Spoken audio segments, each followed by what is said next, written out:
আসসালামু আলাইকুম সুপ্রিয় দেশবাসী। স্বাধীন বাংলাদেশের মানুষকে লাল টিভির পক্ষ থেকে লাল সালাম।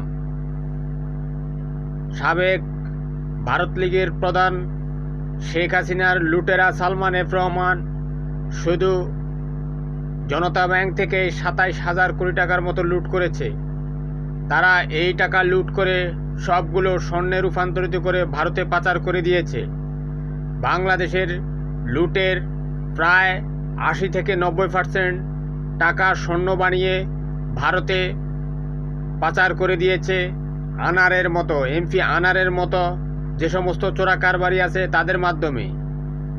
এ কারণে ভারতীয় গোয়েন্দা বাহিনী আনারকে হত্যা করে দিয়েছে, যাতে করে এই তথ্য পৃথিবী না জানতে পারে। শেখ হাসিনার উদ্দেশ্য ছিল পুরা বাংলাদেশকে লুট করে বাংলাদেশের মানুষের টাকা অন্যের পকেটে ঢুকিয়ে দিয়ে বাংলাদেশকে তলা